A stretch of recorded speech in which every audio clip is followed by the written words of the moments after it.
Broadcasting live to tape from beautiful Monmouth County, New Jersey, where on a clear night, you can almost hear thousands of Sebring drivers cry out in terror and then suddenly silenced. It's the RutgersKev Show! Kevin O'Keefe gets the win at Charlotte. Kevin O'Keefe is going to take his first win and only his third start in the series. Beautiful job for Kevin O'Keefe. Thanks for joining. This is RutgersKev. Gonna troll me forever. Oh my gosh, Sean. Yeah, Sean, take a look at his on his feet there. Very appropriate today. Oh boy. How does he have 38 viewers?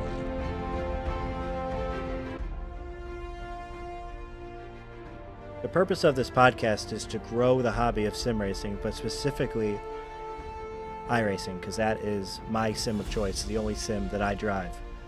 That's why I created this podcast. I happened to stumble upon a cool co-host named Randy, who happens to be writing a whole 5-part series on doing exactly this, or what the issues are with growing this hobby, and specifically growing iRacing.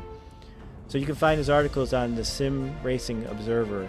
It's simracingobserver.com. I believe it's on the front page of that, right, Randy?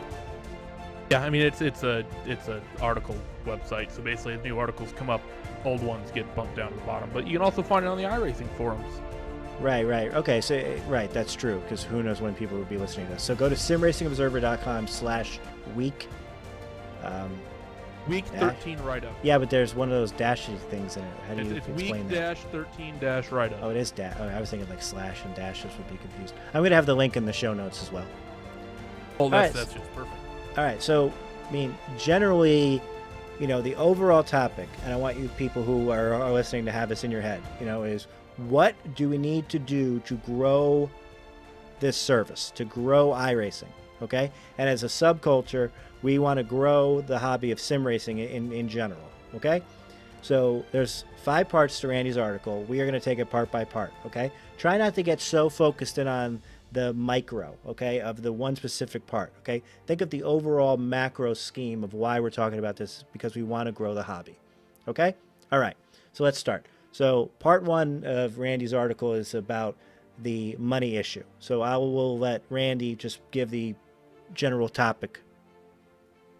I guess summing 2,500 words up into a nice little soundbite is that the sim, at least iRacing in specifically, is too expensive to appeal to a wide audience, despite the fact that it has all of the content anyone could ever want. And if iRacing were to come up with a more competitive pricing structure, they would put every other sim out of business because no one could keep up.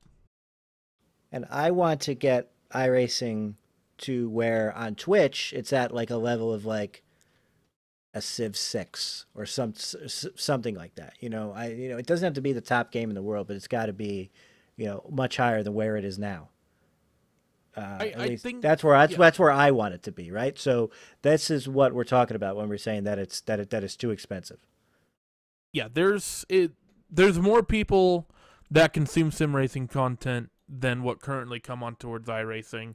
Anyone who looks at some of the sale numbers, and I reference this in the article, you look at some of the sale numbers for some of the sims, you know, the most selling sim that's ever been has been Gran Turismo, I think 6, that sold something like 6 million copies. Assetto Corsa has pushed 1.5 million or so copies of that game. Project Cars 2, F1 2017, they both pushed about 150, 200,000 games in their first week, and iRacing sitting there with 70,000 members. There's more people interested in this than what are currently on the service. I'm recording this at 9:40 Thursday, March 8th. Now, that's when I would normally be running the iRacing NASCAR Series Fixed. So throw in about 1,000 more viewers, right? No, just kidding. But so Showdown is still streaming right now. He's apparently streaming all day. He would normally be offline at this time, okay? Showdown has 450 viewers approximately. iRacing in total has 722 right now. I'm just talking Twitch, okay?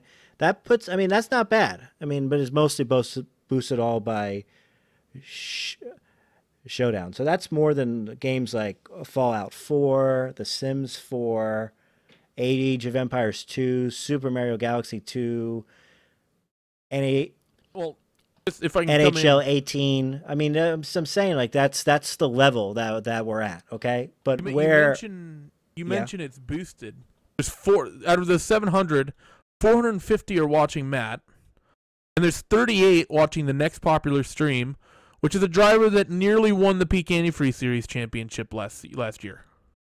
Okay, but I'm saying like I want to get this to the level of like Rocket League has 1,872 viewers right now. So all we have to do is double it, right? But to double the number of viewers, you need to exponentially add to the total number of people on iRacing, okay? So the hurdles to doing that are exactly what's in Randy's article, okay? You look at somebody comes in off the street. They've never heard of iRacing before. Maybe they see the segment on NBC Sports. They do their little NASCAR preview. They're in the simulator, right? And they go, wow, that's cool. They type in iRacing. And then they go to the website. They go, oh, that's cool. You know, they type in iRacing into YouTube, and they see somebody's videos, whether it's mine or Matt's or anybody. And they go, wow, that's really cool. And then they go one more step, and they go, what do I need to do to get into this? Okay? Well, you got to buy a wheel. Then you got to sub to iRacing. Then you got to pay for all the tracks. Then you got to pay for all the cars. You know, anybody who's listening to this is already on iRacing, I would think, or generally knows about iRacing. So I don't think we need to break this down specifically. But iRacing's a very expensive game. Yeah, it's super expensive. And I know people like to live up, oh, well, it's a hobby, so it's worth it. People sink hours and hours and hours into other things that are hobbies that are not nearly this cheap. You know, racing remote control cars, I'll honestly say. For the total cost of iRacing, you could go out and you could race remote control cars. You could go get yourself a Losi or an Associate. I haven't ran remote control cars since I was in junior high. So for all, you know, knowing my luck, half these brands either don't even exist or are completely garbage these days. But it's, you know, you could go do the same thing with the same sort of money you put into the sim. Now I know the constant rebuttal to the cost buffer, Kevin, is obviously well, there's two chains to it. One, well, you spend so much time with the content. Actually, I changed that. There's three parts to it. You spend so much time with the content that it's worth your money. Two, you don't have to buy all the content. And three, the cost barrier keeps some of the more casual and trolly sort of little kids who aren't in it the same reasons that we are in it. And I see that as flawed for like three different reasons. One, I see that last one as just extremely elitist and narrow-minded and makes the community come across as the sort of community I would not want to join. Two, I don't see why when talking about talking about value per dollar, sure, $12 for a car that I drive a lot, it is good value, but when you really stack it up, even if you were to go buy everything right now with a 30% discount, you're still spending about $1,000. Compare that to any other game, is it really getting the same value for dollar? And I don't know iRacing's numbers, but I just fail to see them not being able to stay in business rethinking their pricing model in some way. I'm not saying the sim doesn't have to be expensive, and I'm not saying that the sim has to be like a $30 game on Steam. That's not what I'm saying.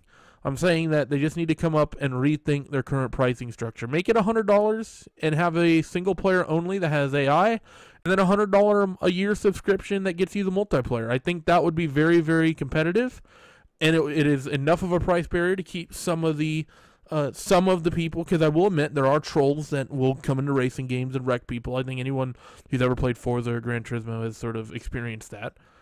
But it's sort of approachable enough that people from our factor, serious racers from our factor, or from Project Cars or Gran Turismo or Forza, they can suddenly rationalize that price.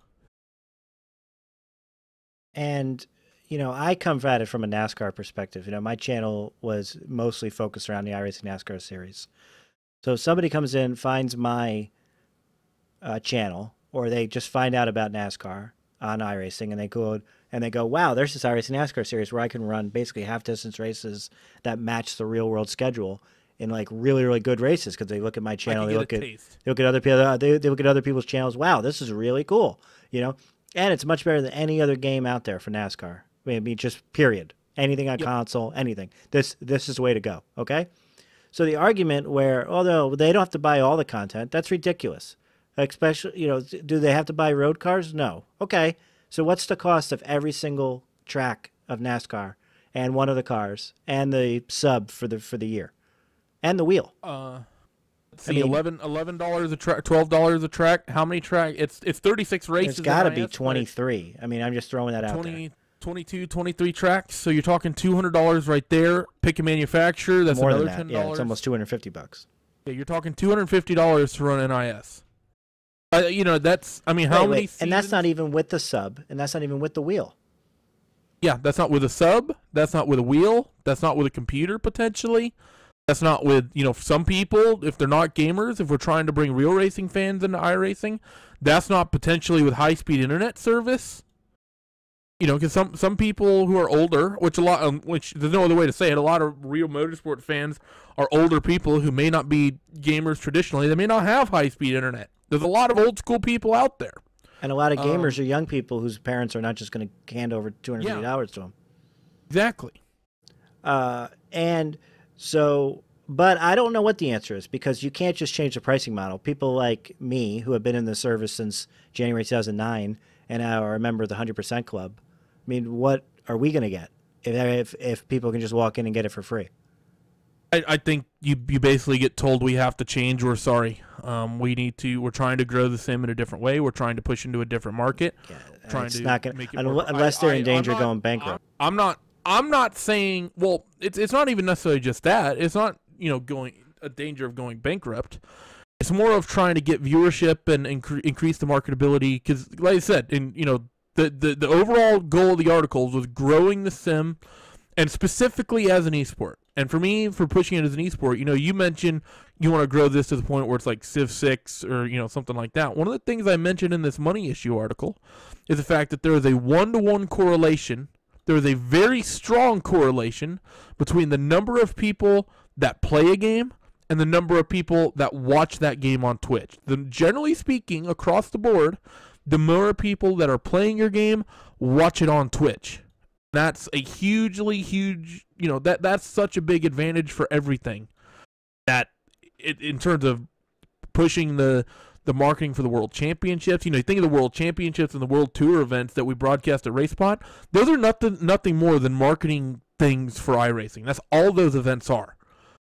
And if you get more people playing the sim, you likely get more people watching those, which means you get more, what's the word I'm looking for? Marketability to sponsors, potential different organizations. You can suddenly, you can email an ESL, you can email an MLG, say, hey, we got this many people watching our content. Are you interested in coming in as a sponsor or a partner with us? And, World Championship Grand Prix Series hasn't had a sponsor since Intel in like 2012. That's not good to have a top level series be bankrolled by the sim for 6 years, 7 years straight. Well, the League of Legends Championship isn't sponsored. Now, obviously, they have money to pay out a $2 million prize pool. But, and I just want to address before the comments go crazy, okay? Yeah, it's $250 one time. So if you race it for 10 years, you're only paying $25 a year, which is nothing, right? So me, being a member since January 2009, I've definitely gotten my money's worth, okay? I'm not saying that I'm not getting value for my money, okay? But the question, the overall theme is the upfront cost of iRacing is too much. And and I don't know what they can do to fix it, okay? I do have suggestions for other topics, but I think for iRacing, I think they've kind of made their bed here. I think they've kind of made their bed. It's a tough one if you don't know the math. And I don't know the math. I don't know what iRacing's numbers are. I don't know how many members they have. I don't know the average amount that a member pays. I don't know what iRacing's exact operating costs are. I don't know what does iRacing have to do to be in the black versus being in the red, because iRacing is a business and their first priority has to be to make money as well as to be solvent. I know that they're in a situation where it's not, when the sim first came out, it was sort of being bankrolled by John Henry. That's not so much the case anymore behind the scenes. So they have to maintain profitability to a certain extent. So it's a tough one. None of that stuff is really quote unquote publicly available. Be able to do the arithmetic to say, okay, so at this pricing point you need this many members, or at this pricing point you need this many members. Is that reasonable? Blah blah blah. So it's sort of it's not quite there. I will say though, Kevin, to your point of, oh well, I already bought all this content, so what do I do now? I will say if they were to do a pricing structure change, give current members who are already here calculate the number of content, the amount of content they have. If it exceeds the cost of the sim, just give them the sim with the don't make them have to rebuy the game, of course, and just make it so it's nothing changes for you to that extent. I don't know. I don't see that working out. I mean, I can't see a guy who's paid $1,300 over the course of his life in the sim get the same amount of content as somebody who's going to pay $100. And be happy. I think it's. I know they're not going to be happy about it. I think it's what needs to happen. But I will also say this: that 100% that the forums and the threads that will go on the forums, if that were to happen, would be catastrophic. It would be disaster for a lot of the big fans of iRacing, and there's some hardcore guys on the forums that think that it's a very, very good deal. But I think generally speaking, if you ask most rational people would say that the sim is currently too expensive. And it's a good deal compared to what else the alternatives is for this kind of Getting racing. A real race car? Right, exactly. If you compare it to that, of course, right? But that's not what we're comparing it to. We're comparing it That's like saying we're comparing it to other esports. Is cheaper than opening a casino. Right. But we are comparing it to other esports, Right. The only game that I was somewhat into was in terms of a level where it was Hearthstone? Yeah, okay. Well, I was going to say Hearthstone, but again, that's a kind of an expensive game, but that's new content. That's new content every quarter. You buy a track in iRacing, you have it once and you can use it forever. Hearthstone's not really the same way. I was going to say PlanetSide 2. I've honestly never played PlanetSide 2, so I can't say. Well, it's kind of fun, honestly. But anyway, PlanetSide 2 has this kind of free-to-play model, and it's decent, and it's not pay to win, and you can have a lot of fun in it for a pretty low cost, right? And in 2012, I put a lot of hours in that game, 6 hours a night, every night, So what was my cost per hour on that game? Right? It was pennies. The amount of racing I do because of my busy schedule, like iRacing NASCAR series, I did one race per week. So what was my cost to race in that 1 week? I mean, that one time a week, okay? Just with my subscription, let's just say it's $100, okay? I ran 36 races. So that's $3 a race. Did I have $3 of fun in that race? Of course I did. So I got value for my money, but that's super expensive. Well, yeah, and not to mention, people talk about the costs and you talk about all those other games. When you go into a League of Legends game, you don't have the aspect where right at the start of the game it's just done and over with, game over. Whereas on iRacing, you can spend hours practicing, hours prepping, go into turn one, and you get caught up in an incident. So you spent hours of your time to have your race potentially just get thrown away and ruined, which is how it should be, because that's how real racing is. I'm not saying that shouldn't happen. Well, I'm not saying that people should be taking people out turn one, but that's a thing that is going to happen. How do you rationalize to someone wanting them to pay the amount they do for content, and then they go to do the big race that they just 24 hours of Daytona or 12 hours of Sebring, which is coming up this weekend, whatever it is, and they go out in the first 20, 30 minutes. Did they get value for their money? Did they really? Right. I mean, yeah, I know. I just don't have an answer to it, but I also don't think we should turn into this elitist old boys club, which is what some people have responded to the article as. All right, let's move on. I'll just leave it at that before I get myself in trouble. Right. Exactly. Okay, so and again, so the point of Randy's 5-part series is how we can make this a esport. Okay. In general, I'm talking about how we grow this, you know, on a full level as opposed to an esport level. Obviously, I want it to be an esport. Okay. So part 2 of Randy's article is called "The Not So Fork in the Road." It's like, well, you know, we are kind of in a weird spot in the esport market. I agree with Randy. Okay. So who exactly are we marketing ourselves to? And he has another section about marketing, but you know, are we trying to go for the esport people, the people that watch streams on Twitch, or are we trying to go for motorsports fans? Okay. For me, I'm partial to the motorsport fans because people need to like motorsports in general to have any interest in a racing game. In my opinion, I don't think you can have never seen a real world race and instantly hop into the top level sim. I think you can go both ways, and like I said, this ties into the, like I said, diggity. Everything ties in together. So don't, you know, kind of like what I said. Don't think of the micro, think of the macro of this, because this isn't, you know, it's not.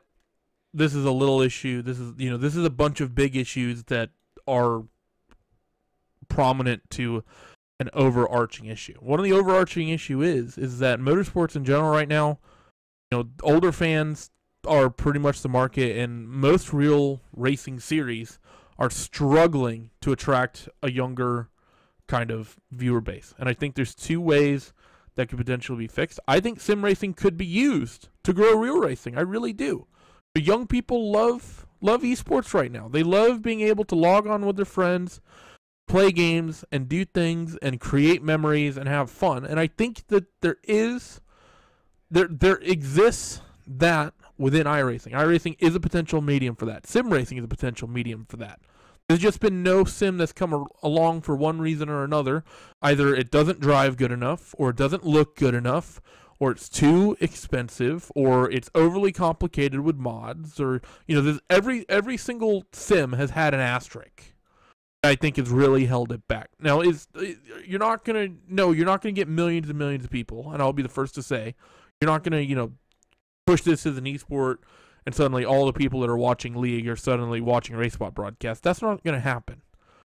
But could there be some overlap? You know, if there's millions of people that watch Counter-Strike and League of Legends, Dota, if 1% of those people potentially come through, that's a pretty big number considering the amount of people we have playing the sim already. Well, I think, you know, well, for starters, being a sim racer has made me a bigger fan of motorsports. 100%, no question, boom, over and done with. I would have no business watching the GT3 series in real life if it wasn't for iRacing. And I have much more appreciation for what these guys in NASCAR do since I've experienced whatever I've experienced in iRacing. Okay? So over and done, I think that's an open and shut question. You know, sim racing makes you more of a fan of the real life racing. Okay? But I think that so the esport model is really, there's 2 things, okay? You need to, if you're the top Fortnite streamer, which is Ninja right now, Ninja is a really, really good player, okay? He's also entertaining, okay? He's not exactly the most entertaining. That would be Dr. Disrespect, but he's entertaining, okay? But he's also really, really good at the game, okay? Dr. Disrespect, extremely entertaining. I would watch that all day, every day. He's also very, very good at the game, okay? So when you're talking esport, when you're talking about the Drivers' World Championship, you're talking the top levels, okay? Yep. Now, they don't need to be entertaining, in my opinion, if, and this is a big if the world appreciates what they're actually doing. If, you know, people see the drivers in the Indy 500, the real life Indy 500, and they sit there in the stands and they can go, wow, what these guys are doing are amazing. Okay? If we can get that kind of feeling to the top drivers of sim racing, like, wow, what these guys can do is pretty impressive, then we don't need to have some over the top personalities. But if it's being treated, and it has been in mainstream, you look at the F1 championship, for example, if it gets treated as these people are playing a video game, it's never going to go anywhere. Unless we get the Dr. Disrespects of the world to join iRacing. Yeah, which is pretty unlikely. Very unlikely. Yeah, those guys aren't just going to randomly come over because they make a living. Those sorts of people playing the games that they do. And most of the popular streamers, if you watch, they'll sort of sort into their own games, but they often have phases where they kind of go to what's the Steam flavor of the week? I'll play that tonight, and they'll enjoy their little spike in viewership for whatever reason. It's a complex issue. You mentioned the drivers don't have to be entertaining. I don't agree with that, and that's going to be put very much in depth in the marketing article. And there's other things in regards to the marketing article about like the World Championship. I guess to sum that up before we get there, I don't think the sim promotes their World Championships enough that they've been paying thousands of dollars for. I don't think they promote them enough or properly. I don't think the teams promote themselves or their drivers properly, and I don't think the drivers promote themselves properly. I think there's a fundamental marketing issue within sim racing as a whole right now, and I know that a lot of sim racers aren't going to like to hear that, but I think it's true. Well, I think you look at the top players like the Overwatch League. They're trying to focus in on their personalities, but these people really don't have any kind of personalities. They're pretty much nerds behind computers, which is fine. People want to root for nerds behind computers. That's fine, right? You don't have to be over the top, but you do have to feature them. You do have to have features of them, like what they do in the Overwatch League, which is what you're talking about in terms of the marketing. So we do have to know who they are and what their background is and what their hobbies are and those kind of things, which they're not doing right now, and we will get to that later. But I'm just saying they don't have to be like an over-the-top kind of no. They don't have to be a character personality. Like Dr. Disrespect. Right. If Martin Kroenke can be appreciated by the general public of somebody who has a natural talent more so than some guy just sitting in his mom's basement, then we can go somewhere. Yep. Okay, so let's agree with that little summary right there. Okay, so let's move on to the next part. The things that iRacing gets right, and a lot of the things that iRacing gets wrong. Can we also just mention something, by the way, real quick? Uh-huh. So we talked about the fact that there was 700 viewers on iRacing. So Matt has stopped streaming, and that number has since dropped to 600. So the viewership, it's continuing to go down. And Matt hosted a streamer. So that viewership isn't trickling through the way it needs to be. You would generally think it would. Well, as a streamer, I can definitely agree. I mean, we've got, this is another topic for another day. We got a very crowded field over here on Twitch, okay? When I started streaming in 2012, 2013, it wasn't so crowded, okay? But we've got two people at the top right now, okay? And it's very hard for anybody else to make any kind of traction. 53 people streaming right now for context. Right. And again, this is a topic for another show for sure. Okay, you look at the little thumbnails on the main page. There almost is nothing that stands out that like jumps out of, oh, why should I watch this guy over or this guy? Right. Yep. So you're almost instantly going to go to the person that has the most viewers. Yeah. As somebody who doesn't know what's going on, right? We're knowing Twitch these days, the girl. Well, the girl got hosted by Matt. And no, and that's and she's honestly very good. And the girl is entertaining and good, so nothing on that. That's just a Twitch overall joke. That's not a. But I'm saying as a somebody who creates content and somebody who stopped their channel for a year and a half is trying to get their viewers back. It's pretty hard. Oh, I know. Believe me, we've been working that 5-6 year grind at RaceBot trying to pick up the viewership. It's slow. It's not easy.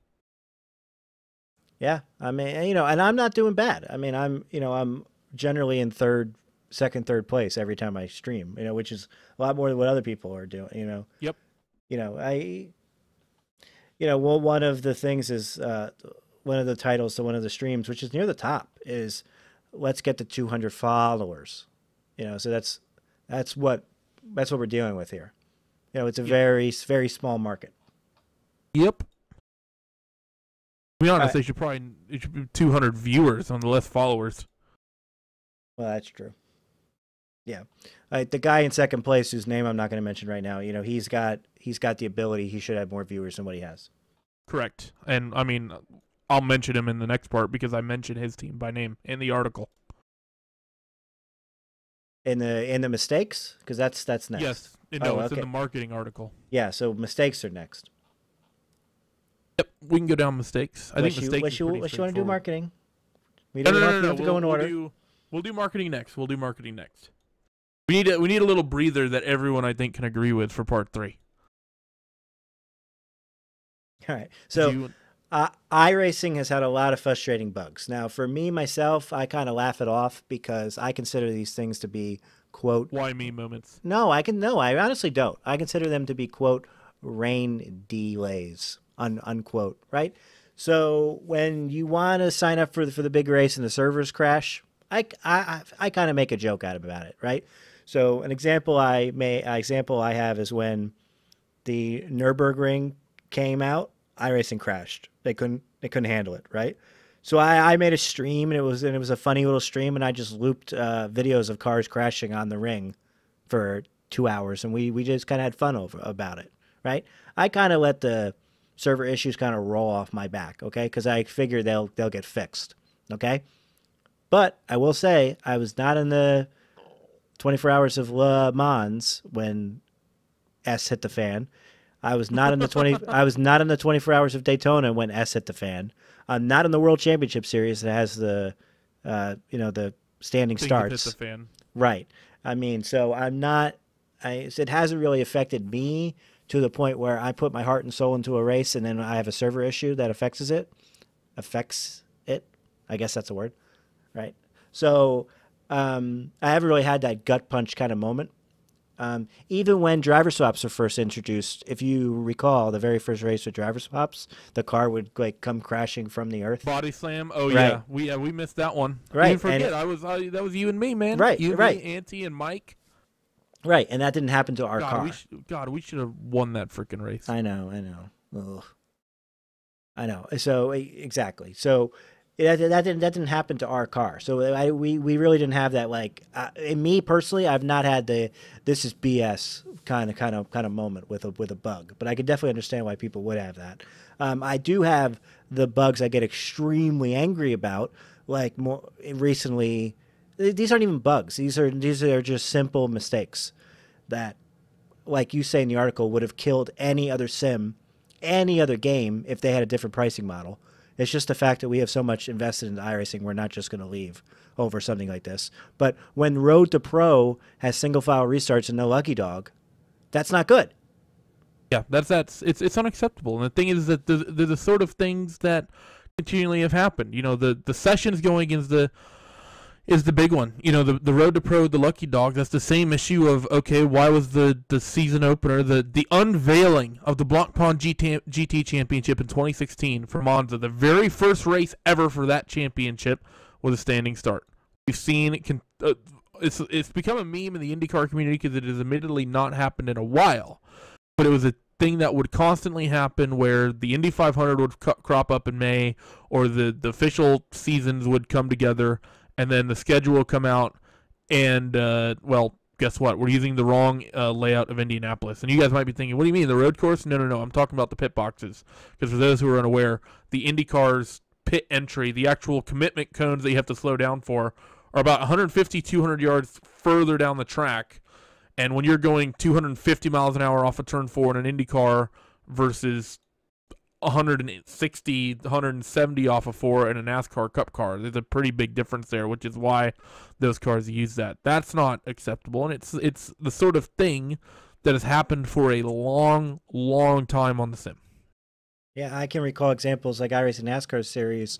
The race lengths would be wrong, and we'd post about it in the forums, and then it didn't get changed. Yep. And I'm sure other series have had their issues crop up. That's and this sort of ties in with sort of what we talked about in part 1. There's an inherent disconnect, I feel like, with the community where when the community doesn't like something, it's not a secret. They take it to the forums. One of the best examples. It's a top-level thing. None of the top-level sim racers in endurance racing right now like the way team splitting works. It's terrible. For those who don't know what I'm talking about, the way a team session works, so 24 hours of Daytona, Le Mans, Sebring, the way the registration works for that is that it takes the team's average I rating based on who signed up the car at the time the session launches. However, there's no minimum for the number of people to sign up for a session.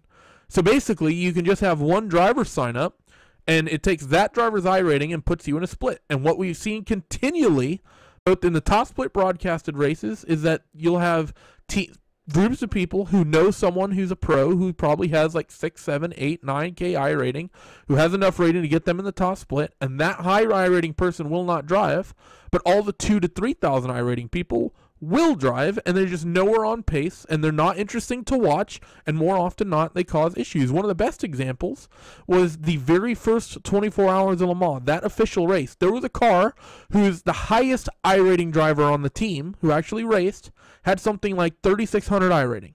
Decent, but not great. In second split, Inex was in second split, and their lowest I rating driver had 4,800. You can't have that happening 3-4 years after the system has been released, and drivers and teams have been demanding a fix since it came out pretty much, and especially the last 2 years. This has become a really, really hot topic, the fact that this needs to change.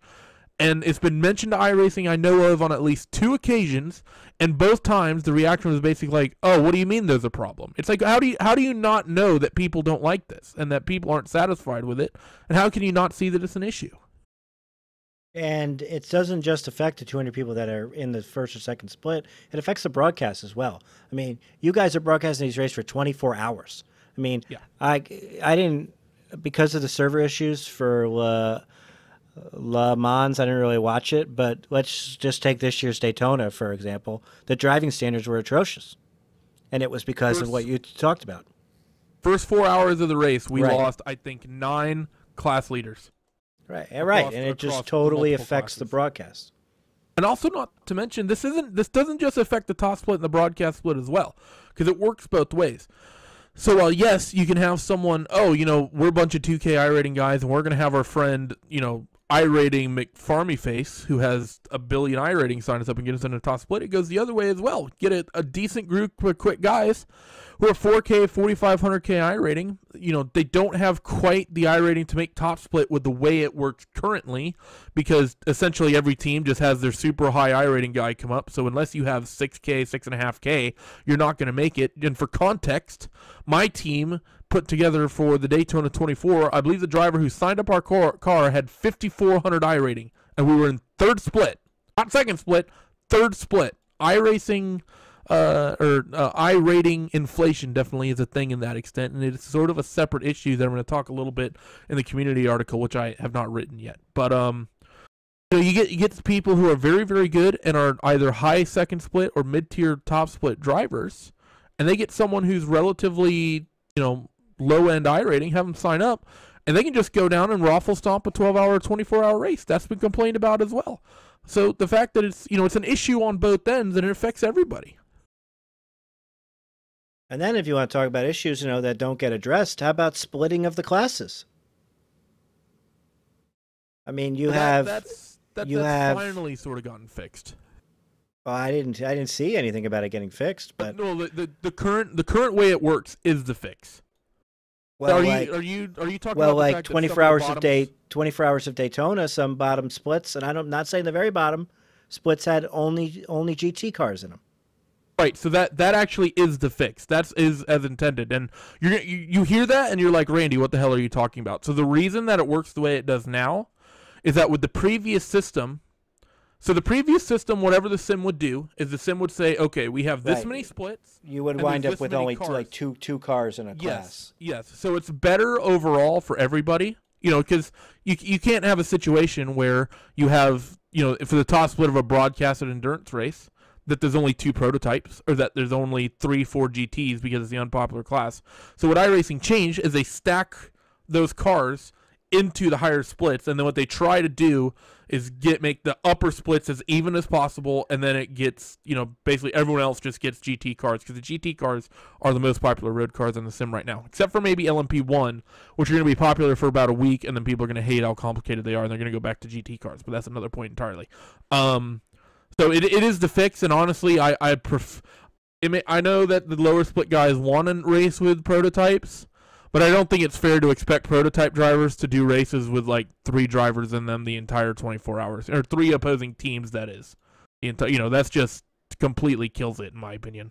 No, but I mean, the downside, what it does is that I have an I rating of 2,500. I sign up in a race with all my guys with 2,500, and we wind up in a split with people in prototypes with 500 IR. Yeah.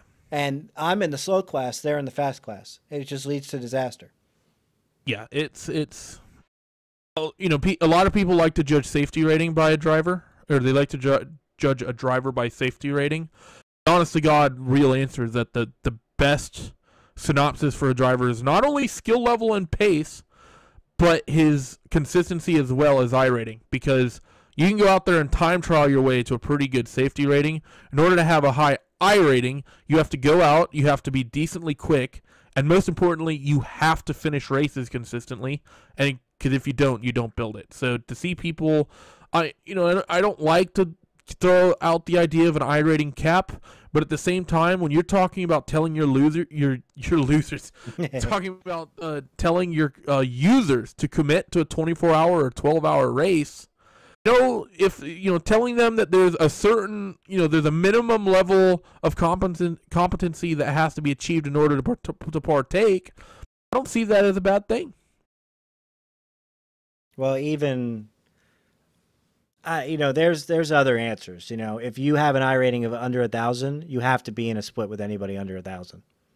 Just do it like that. Something.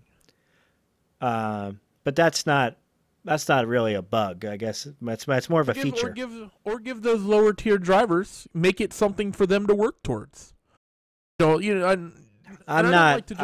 don't like shutting anybody out. No, I'm not saying shut them out, but one of the things that I liked when I joined the sim was the fact that I had to build myself up before I got to the upper content. I liked the chain.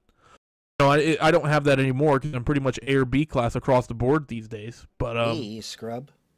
Yeah, I've had 6 years, so I better be. That's not a talent thing. That's just a time thing. But I don't think telling people, look, this is for very high end users of the sim, and these are the events that market the sim. We kind of expect something out of you. It's like that in other esports and other games. In order to partake in certain tournaments, you have to be of a minimum skill level. Right. I don't know. That one's a little bit more controversial because, like you said, you are talking about potentially locking out users, and I can understand why that doesn't bode well with a lot of people. Yeah, I'm not opposed. I don't think anybody should be shut out of the special event. I think everybody deserves to be in the Indy 500, for example. Right? It's just, I don't want somebody with 500 to be in the top split of the Indy 500, and they can be right now. Yeah. They get handed a setup and they get handed a thing and they get told, okay, this is how you run 4 clean laps, and they can be in the top split of the Indy 500 with a D 4.0 500 IR. It's a hard one to sort of figure out because what's the proper ratio of only getting for those sorts of events the driver that you deem safe, but also at the same time not, like you said, locking users out. I don't think there's an easy answer there by any means. Which is why more people are gravitating towards leagues. Yes, that's why a lot of people are gravitating towards league. That's why Neo's so successful. No, I don't even agree. I've had arguments with some of the Neo admins. I don't agree with the things that they've done all the time. I've argued with one of their stewards, Paul Smith, about a decision that was made at Road America. I've argued with them about certain BOP decisions and decisions that have made from and come from their series. And I'm not going to go into depth about that. I don't think Neo's perfect, but it certainly is a better step. And I would say, the way that high-end level events kind of should be handled. But then again, doing that for 60 cars versus doing that for 2,000 cars, there is a bit of a difference for the special events there. Right. And I don't want to move on before I talk about live admins. So NEO has live admins, and it hasn't suffered the quality of the race at all. The broadcaster is able to explain what's going on. I have no problems with the live admins.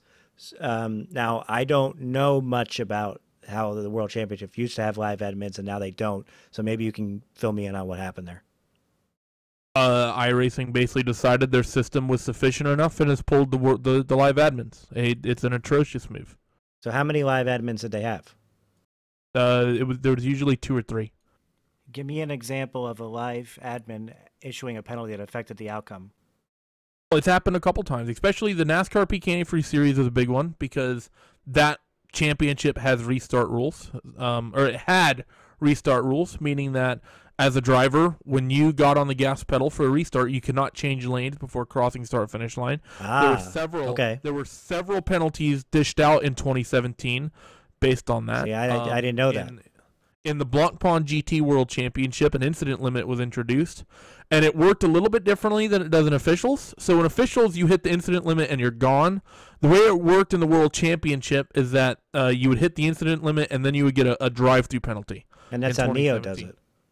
NEO does it a little bit differently. It's sort of a ratio of incidents. The thing is that NEO's races are longer, and NEO also takes into account, this is sort of something iRacing doesn't do very well either. The 6-hour race at Spa in the 2017 Blancpain Championship had the same incident limit as the hour-and-a-half race at Zolder. So even though you're talking, at Spa is, pretty famous within the community for being pretty tight with the incident limits, or with the track limits, and it's very, very easy to rack up 1Xs at Spa and not really even be gaining much pace. If you have a little bit of damage, car gets a little bit of understeer, it's very easy to go a couple of inches off at Spa and, rack up 1Xs, and, I did this in a 24-hour race. I was on a stretch where I was clipping a 1X, 3 or 4 times a lap because the car had damage, and I was trying to figure out the car to be able to take it safely. One perfect example is actually at Spa is Blancpain, because through Blancpain, there's that curb on the exit of the fast left-hander that leads to the chicane, Blancpain, for those who are unaware. If on the exit of that corner, there's a curb, and then there's a bunch of runoff. If you get that car high-centered on the curb and try to fight the car and bring it onto the track, there's a very good chance that you throw the car into the inside wall.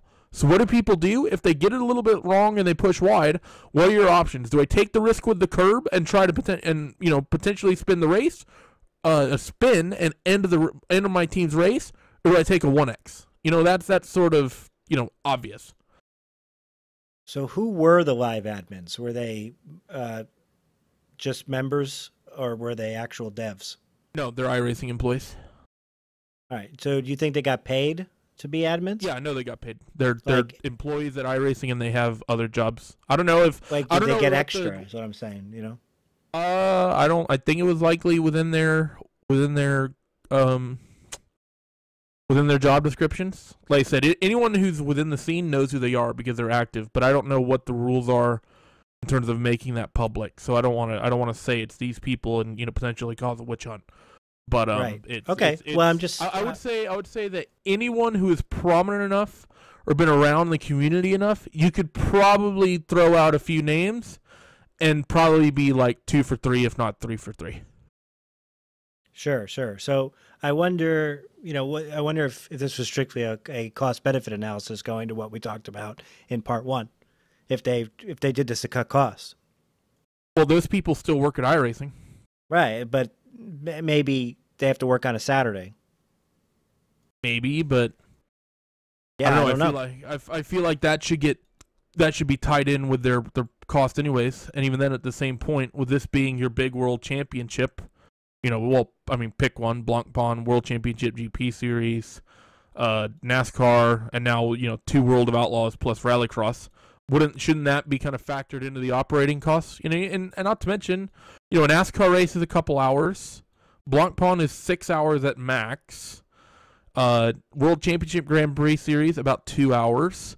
World of Outlaws show is only going to be about 2 hours. And that's if we do both races at the same time on the same night. If we don't, you're talking under an hour.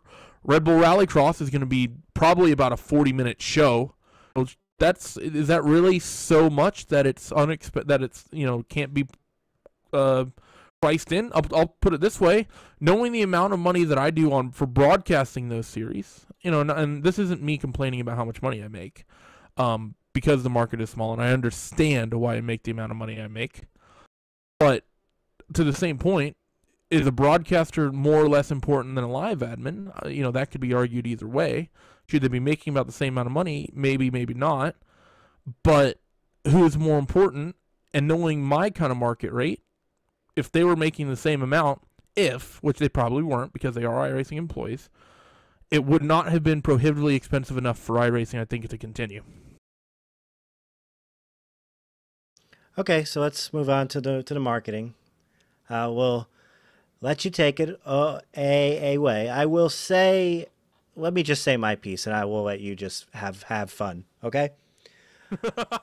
Okay. We've been waiting for dirt for so long. They've been making memes about the dirt coming and everything like that. Hashtag dirt confirmed and all that stuff, right? Then they announced dirt in a parody video on April 1st. And it turns out, guess what? It wasn't a parody, it's real. But they did it as a parody, which was weird. Okay? Then that's some people loved it, some people hated it, some people were just confused by it. And I was in the scratch the head kind of purpose. Okay? Then iRacing for a week hypes up a special announcement. Special announcement coming. Make sure you're on your computer. This time, it's going to be, I don't think they change the world, right? And I don't think they said that, but that is really because of the lack of hype. That is really what the impression was. Looking back in hindsight, I didn't really see this will change the face of sim racing forever. But because they were doing all this hype when they hadn't done hype before, it was like, oh my god, this is something serious. So it's implied. Right. I actually took time from work off and came home just so I could watch this thing and stream it. Because I was like, wow, this is something else. And this is going to be amazing, And it turns out they announced the camel cars. That's it. Which were cool. And let's be real. Let's be honest. First thing first, those videos that Jack put together were masterpieces. And they were awesome. Those were some of the best, not only sim racing content, not only sim racing advertising, that was some of the best racing prawn that you could ever put together. Those are some of the I cannot speak highly enough of those videos. They were so well done. 10 out of 10. It's the whole it was the whole thing before that I think was but for the camel cars in particular, that were the big shortcoming of, be here this time, this place, especially for the Audi, because the Audi was announced first. People, I think, kind of knew that something similar was going to happen for the Nissan after the Audi, but when the Audi was first coming, it's like, be here this time, this place, this is why, big announcement coming, which they had never done before, not for NASCAR, not for IndyCar, not for GT3, not for nothing in the world. So everyone's like, oh my god, what did they figure out how to time travel? What did they do? And then they show up, and it's a cool piece of American racing from mid to late 80s to early 90s. And then they did the same thing a week later, and it was the same thing. It was cool. It was cool. They're cool. The cars are cool. I'm glad to see them on the sim. The marketing didn't fit. The shoe didn't fit the foot. That it wasn't like you had a nice shoe, but you hadn't found Cinderella. Was if the shoe is the advertising and Cinderella is the content, I guess the best way to put it. But at the same point, you also get new content coming that I think would be equal of that. The LMP1 cars, I think, equally could have gotten that same treatment, don't you, Kevin?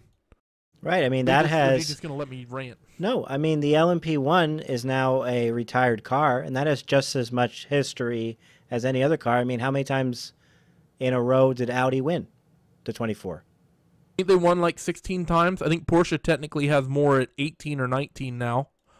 But you're right. I mean, Audi dominated for a better part of a decade and a half. Right, and there's been multiple documentaries made about them. Yep. That they could already pull footage, interviews, et cetera, et cetera. There's a lot of content there. They can talk about how awesome this car is, and now it's a retired car, so it's all past tense, just like Camel. And we got next to nothing. How about the new IndyCar? Wasn't even announced. It was announced in a forum post. Yeah, and that's something that's happened a few times. That's happened twice this year. It happened within the past year. 2017, just before the 24 Hours of Le Mans, everyone knew the Ferrari was coming. Tony Gardner puts a post up saying, we're expecting to get the Ferrari. We're going to switch to the Ferrari in place of GT1 and GT2, which some people were mad about, and I honestly disagree with them. I think that switching to those cars was the correct decision, and I think anyone pretty much should look at it that way. But, that's an agree to disagree sort of thing. But, and then at the end of his post, he's like, oh yeah, by the way, we're getting the Ford as well. And everyone's like, wait, what? It just sort of killed the hype. And like I said, those highlight videos for the Audi and the Nissan were amazing. They were phenomenal bits of content that were produced. Now that said, the person that did that stuff is no longer there, and that means the potential difference in equipment and editing style and blah blah blah. Drew may not be able to do the same. Well, he may be able in terms of talent, but stylistically he might be very different, which is okay. That's not necessarily a bad thing. And Drew's a good dude. I've met and talked to Drew. He's a friend of mine. The LMP1 cars I think could have garnered the same sort of hype that the Camel cars did. Same with the GTE Ford and the Ferrari. Cam Walsh was really triggered by it because Cam, for anyone who's unaware, first of all, you must not have been watching very many iRacing broadcasts. But Cam is a huge Ford GT fan, and the perfect way to market that Ford and to bring it out to everyone as a surprise, because everyone knew that Ferrari had been signed and was coming, and they knew the GTE car was coming, because it was sort of announced when it was first signed. 6 months to a year prior. If they had showed that Ferrari, and then towards the end of, what seems like, we're nearing the end of the Ferrari ad, out comes the Ford GTE making a pass into the Ford chicane or something on a Ferrari. Yeah, Ferrari would have been pissed off and they wouldn't have okayed it. But oh my God, could you imagine a more perfect ad for the two top-level GTE cars that in 2016, the most recent running of the race, duked it out for the race win, and what is probably the most timely and long-running rivalry in endurance racing motorsports. Like Ford and Ferrari is the rivalry at Le Mans. The hype builds itself. I don't have a marketing degree, and I can tell you right now, it's right there. 24-Hour War is a documentary about that. It would have been an awesome little surprise. Go ahead. I tell you, and then they're so people are now expecting the surprises, and then they don't get it. So, the Porsche LMP1 video was delayed for other reasons, right? But people were thinking, well, because we're not getting it, there must be a surprise in it. So then when we got it, and it was just a normal video, people are disappointed when they shouldn't be.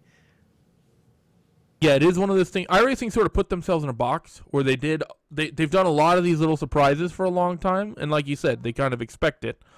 So a build comes out, and it's a really good build. Like you said, I've said this about this build since it dropped. I would have told you after seeing the release notes last week that this is one of the best builds the sim has ever seen. But because iRacing sort of did all that sort of, surprising, oh, by the way, this is coming way back when, people kind of expect it. And now that said, people always are going to be like, we really want to see a surprise. We want to see, new Camaro for NASCAR, even though, people are really mad about that, even though it's like common knowledge at this point that the hiccup isn't with iRacing, it's with trying to get with a car and scan it. It's, people... And when people don't see those things they want, it's sort of like, oh my God, this is the worst thing ever. The closest thing I can think of it, Kevin, and I don't know if you're a Star Wars fan, but the build-up for Episode 8 that came out at December was insane. People had all these crazy fan theories, and Snoke is Mace Windu and Obi-Wan Kenobi's redheaded grandchild, and it's people had all this crazy stuff that they cooked up in their mind, and then none of it was in the movie, so they don't like the movie. Now, granted, there are some problems with the movie, but I really liked it. But it is sort of, people are going to build themselves up and then basically drop themselves from there. Like, you know, you're setting yourself up for failure, I think, if you're going into a build release for iRacing and expecting it to be chock full of surprises. Well, but then we get certain surprises, and the surprises are disappointing because the announcement of it, I guess, is disappointing. Anyway, I don't know. You know, I obviously couldn't do it. It's not what I do. I don't have the answers. It's just when I can see the frustration if you work for iRacing because you weren't hyping things up, and then people bitched. And then you finally hyped something up, which was the camel cars, and then you really pissed off me. I was really pissed when it was just a camel car. I mean, it was just like, that was for a car, you know. Yeah. But it was, like you said, it was great. It was car, but that car. Those cars. I mean, I was. What year is that? 88, 86? What year is the car? 89. Okay, 89. So I was 8 years. Yeah. No, I was 7 years old in the summer of 89. No, I wasn't. I was 6. I was born in 82, but in the winter. Late 82. Right. So anyway, yeah, so that car, I know that car. I had a Matchbox of the Nissan. So I obviously know the car, but I didn't really have that bond to it like those people in the video did. But anyway, I was like, if they had done that for every other car or whatever, then it would have been, okay, this is cool, right? So then they're like, wow, we spent all this money making this video and the people hate it. Which wasn't like we didn't hate the video, we hated the hype. Yeah, no one hated the videos. But no one hated the videos. And then in hindsight, you went back and looked at it, and all they said was there is going to be there's going to be an announcement here at this time, you know. Right. You know, that's all they said. You know, of course they said it like every hour for like a week straight, but and that's what got me. So then around the same time. And we haven't even gotten to what you really want to talk about, and we're at an hour and 1 minute so far. Told you this was going to be a long one. Then, around the same time the camel car came out, Tony Gardner does an interview. And I think it's with the guys from iRacing Today. They're not called that anymore. What are they called now? I honestly don't know what you're talking about. What Sean Cole used to be with. Inside Sim Racing? Inside Sim Racing, yeah. It might have been with Darren, but it could have just been the devs of iRacing take your questions. That's what it could have been, right? So, honestly, this was the whole thing, okay? Somebody would ask, hey, Tony, why don't we get motorcycle racing? And Tony would say, that's a great thing. We'll work on that, right? Or the next thing is, hey, Tony, why don't we have different tire compounds we can choose from during the race? And Tony goes, that's a great idea. We'll see what we can do. You know, it was like very political. But it was he basically promised everything. He you know, in a instead of saying like that's not what we're working on right now, or we have to do this first before we can get to that step, he was like, yep, all that's coming. You know, whether and that was the complete wrong approach, because what it does now, when let's just use the day-night transitions, they've been talking about day-night transitions since 2012, 2013. So it's talked about for you. I mean, you want to talk about an iRacing a marketing failure. It was hyped up for iRacing 2.0. That's true. That's true. Right.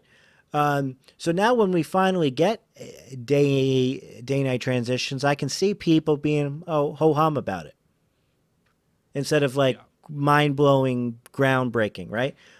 So when we finally get motorcycle racing in the year 2030, I can see myself. I can get it, to be honest. Well, I know, but I'm saying I can see myself going like, "Oh, motorcycle racing. They've been talking about that since 2017." Yeah. When they had no business talking about it, 2017.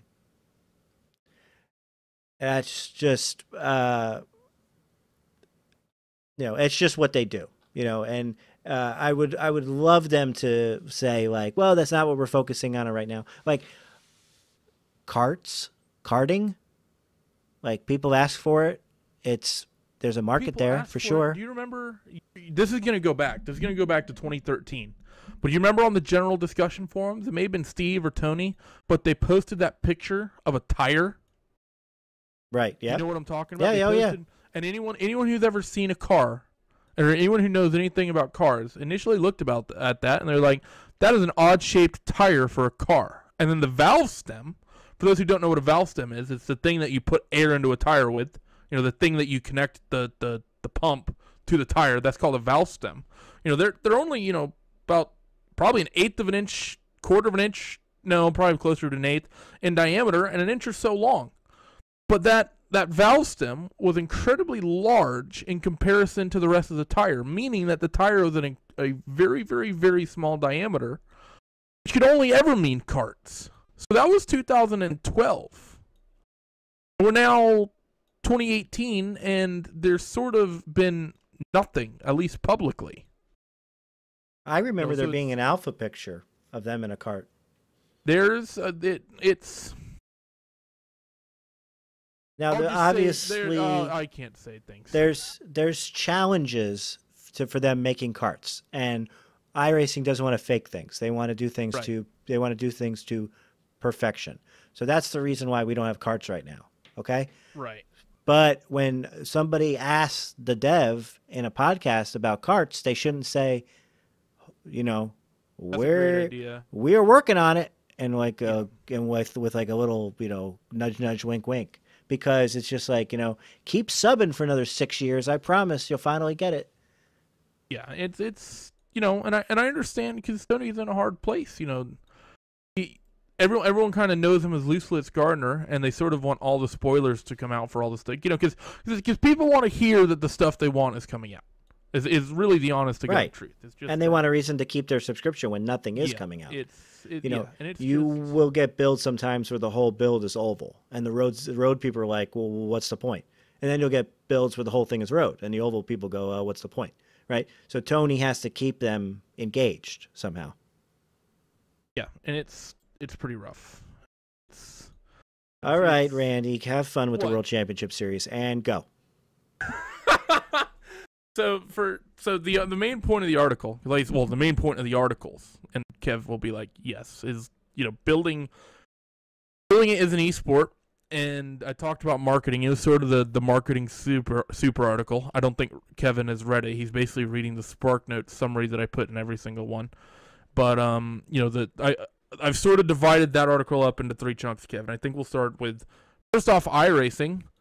Where on the website, Kevin, you're a prominent user of iRacing. Where do you have to go to find information on the World Championship Series? Yeah, exactly. So on the main page, if you scroll down all the way to the bottom, they'll say that the World Championship for Oval is starting, and you can view it on Twitch, YouTube. It's on the links. It's all the way down at the bottom, though. All the way down at the bottom, kind of hidden down there. It's like, oh yeah, it's coming out. You know, and not to mention the main championship for Oval is starting. The race happened on February 20th, so there's nothing about the first race. There's nothing about who won the race, and the other thing is there's no promotion for the teams or the drivers. And I know that I hate to say it, but I just have to. It almost has to be arrogance. I think iRacing just thinks that the sim promotes the championship. The honest to God truth, and the reason you pay thousands of dollars into this series every year in prize money, is that the series advertises and promotes the sim. People want to know about the teams. They want to know about the drivers. They want to have an emotional connection. You know, before I posted these articles, I did a survey asking why people connect with people like yourself, Kevin, people to a certain extent like me as a commentator, to people like Matt, to people like Matt Malone, so Matt too. You know, what Jimmy Broadbent, why do people like, you know, why do you watch that instead of this? And the overarching theme of everyone's answer was, I do not have an emotional connection to the drivers. And this is not just iRacing's fault, and that's what the other 2 parts of this discussion is for. But how do you ever expect people to become fans of your series when there's nothing whatsoever on your website about the World Championships in any form whatsoever? And on top of that, if you go to the regular iRacing website, not the member site, but iracing.com, there's nothing here either. So in order to find the information on this website, and this is what really grinds my gears, this one legitimately pisses me off because it's just pure laziness. There's no other way to say it. You go to iracing.com. There's nothing anywhere about the World Championship. You go under, on the homepage. It's not immediately apparent the way it should be. It's hidden under Overview, Esport World Championships. You click on it, and it shows NASCAR Peak Antifreeze Series, iRacing GP World Championship GP Series, and now the label's been updated. The Virtual Racing School GT iRacing World Championship. That's recent because yesterday it wasn't up to date. There's 3 more World Championships that have been announced. Where's the information on the World of Outlaws 2 championships? Where's the information on the Red Bull Championship and their qualifying series? And on top of this, let's see if they changed this. No, they didn't. You go to the Pro Series qualifiers. So, for example, the Blancpain Championship. The header for the Blancpain qualifying series, the header reads 2016 Blancpain Endurance Series.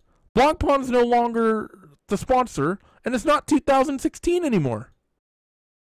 There's no excuse for why this would be 2 years out of date. Now, granted, the content in the article is up to date, but how many people, when I say this in the article, how many people click on that and just click away? And all 3 of the qualifying series are like that. Road Pro Series is the same way. NASCAR Pro Series is the same way. So they updated the logos on the website. So it says VRS GT iRacing World Championship, VRS GT Endurance Series. That got updated in the past 24 hours. And yet there's still a big Blancpain Endurance Series logo on the actual thing for the series. Come on.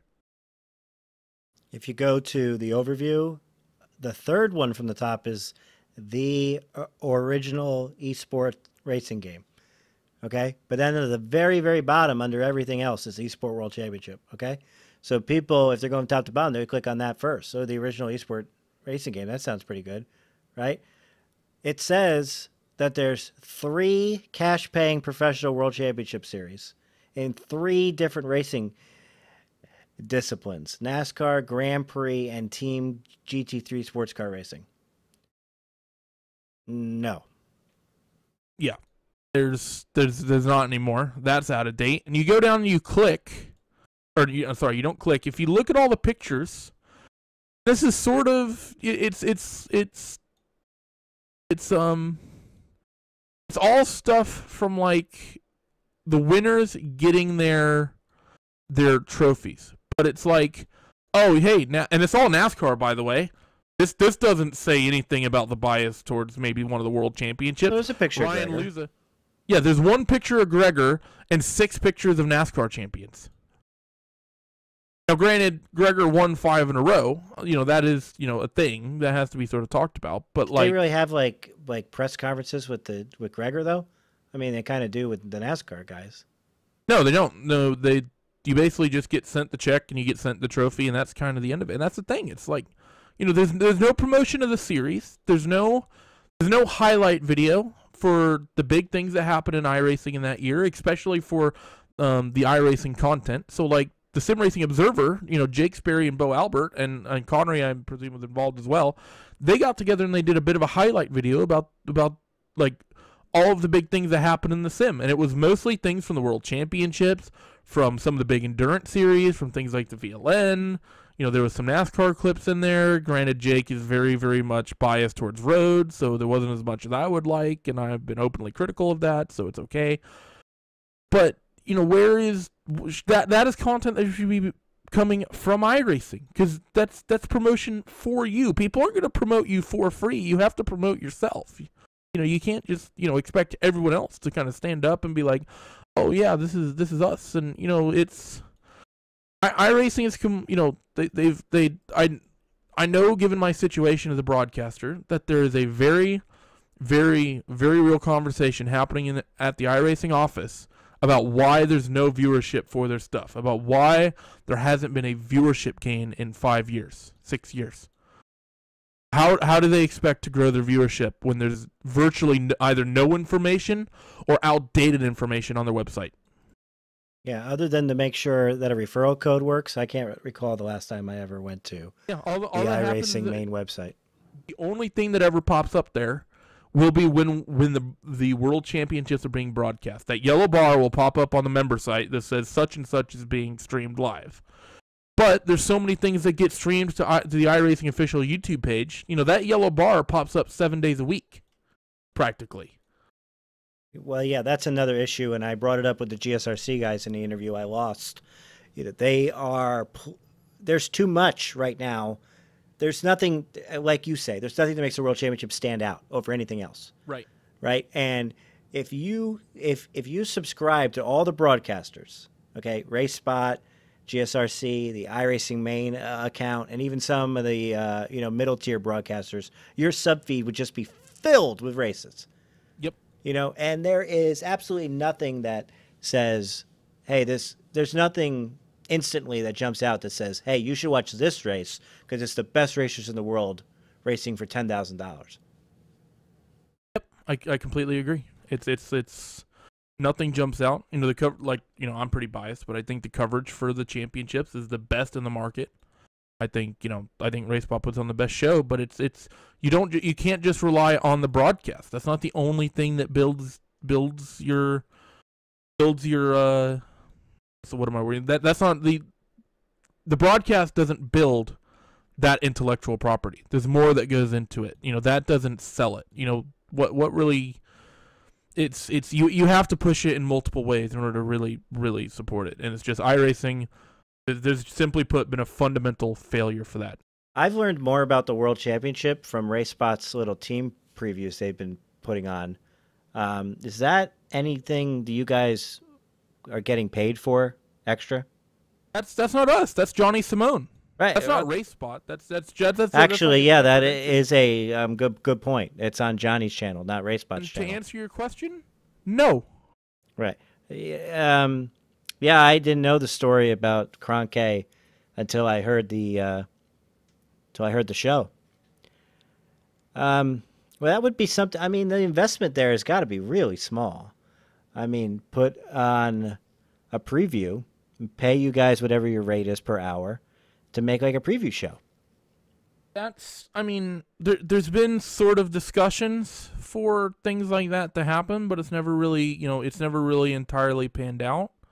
There's been talks within the broadcasting community as a whole, and this isn't just RaceSpot, because this would, and I think I'm kind of okay sort of discussing this. There's been talks of and when I say talks, I don't mean like serious talks. I mean, it's been mentioned, been sort of brainstormed, but it is, it's never, I don't want to say it's never going to happen, but it's probably going to be a slow and coming thing. But there's been talks of getting a lot of the broadcasters sort of, RaceSpot will be a proponent, would likely be a proponent, probably people from LSR TV. I could see people from GSRC. People who are really trying to be professional with this and essentially moving them to Boston and working out of a central location. Like I said, I'm not an official iRacing employee, so if you're from GSRC or whatever, and if you're like, oh my God, how do I get involved with this? This isn't like happening. This isn't like a thing that's happening right now. So don't get yourself amped up over this. It's just something that's been mentioned. I just think the problem right now is the market value isn't really there. But for what you're talking about in terms of like Johnny's preview show, that's a one-man gig. That's Johnny. Johnny's done those animations. He's compiled all of the information. He's put together and structured the show on his own. He of course got Will and Jake. Those two were there. But Johnny is very much a World Championship Grand Prix Series guy. That's what Johnny does. He's not involved with the Peak Series. Doesn't care about GT stuff, and Johnny's very much an F1 fan, and because of that it sort of doesn't trickle down, because the rest of us, we don't really have the talent level, or we don't have the sort of, for a variety of reasons, we haven't given ourselves the same base that Johnny has. But at the same time, should iRacing be relying for free labor from whomever to promote their championship? Right. Morally, the answer has to be no. Right, and that's what they do. I mean, so I'm a fan of the Blancpain GT3 series. I'm a fan, but I can't follow it every week. I catch it when I can. I'm talking the real life, right? So at the end of the year, they put together like an hour-long show where they have voiceover and everything, and then they show little clips like like a highlight package, right? Yep. But it's not only clips, because there's a narrator telling you what's going on, and then at the end of every race they kind of give you the standings. It follows the season sort of. Right. WEC does the exact same thing. At the end of the year, they do like a little highlight package. Okay. Now, RaceSpot did it too. They did a highlight package at the end of the championship. That was Sim. If you're talking about this year, that was Sim Racing Observer specifically. It was Bo Albert who put the video together. It wasn't on the RaceSpot channel, huh? With Will? No. It was hosted on the RaceSpot channel. But it was Bo Albert and Sperry, to my knowledge, that really headlined that. Well, and credit to them for doing it, right? But it's not a professionally done video with the narration and the voiceover, and it shouldn't be. I mean, these people are doing this out of a labor of love, But it's missing something, It's missing something that if there was a marketing team behind it or some revenue thrown at it, that it could get, It could really push it to the next level. Yeah, I guess that's sort of the nice summary of that one. To be honest, it's we're trying really hard to push it to the next level, but it's sort of, I think, I guess to sort of summarize, because we're spending a lot of points on just this one aspect of the article, and there's multiple points to it. Is iRacing is definitely very much, and I actually mentioned this to a certain extent. Actually, was it in? I can't remember. Oh no, it was the Wednesday article. I mentioned this. iRacing is very much a, face forward, we're going pedal to the metal, new content, new stuff. They don't like to do a lot of backpedaling. So they like to build, but they don't like to then go back and revert, so to speak. So, like, for example, every single year, you have these builds, constantly new content. And then you get, like, a bug that comes out and persists for years. iRacing is very bad at backtracking. One, at bug fixes. For example, black flag in the Daytona Prototype bug, that's existed for years. Things with the team splitting has existed for a long time. And it's sort of the same with the marketing. They sort of like, oh, well, we're going to keep doing it how we have been and keep building the content, and it's just sort of working, so we're going to stay there. I think it's, I think that's sort of iRacing's problem. I think they need... It's not a talent. It's not that there's no talent there, and it's not that there's no direction there. Is that I think that the ship needs to be steered a slightly different way, and one little way can, like, honestly, just a very, very slight course correction could be a hugely beneficial thing. All right, you want to move on to the teams now? Yeah, we'll start talking about the teams. It's a little bit more concise, but I'm still pretty savage. Well, go ahead, be savage. So the TLDR in this one, and there's been teams that have been critical of iRacing about all the things that we just talked about. Most famously is Team Redline and Dom Doohan, and I'm going to say this right now: Team Redline and Dom Doohan are not guilty of what I'm about to say. But a lot of the teams want the sim to be promoted better, and the honest to God truth is that the teams don't even promote themselves. And this is some of the biggest teams within iRacing. NASCAR PK Entry Series, Slip Angle Motorsports. You're talking Ray Alfala, Bobby Zielinski. You're talking the big hitters for the NASCAR side of things. You look on their homepage, and what's it say? Race 1, February 20th. It's now March 8th.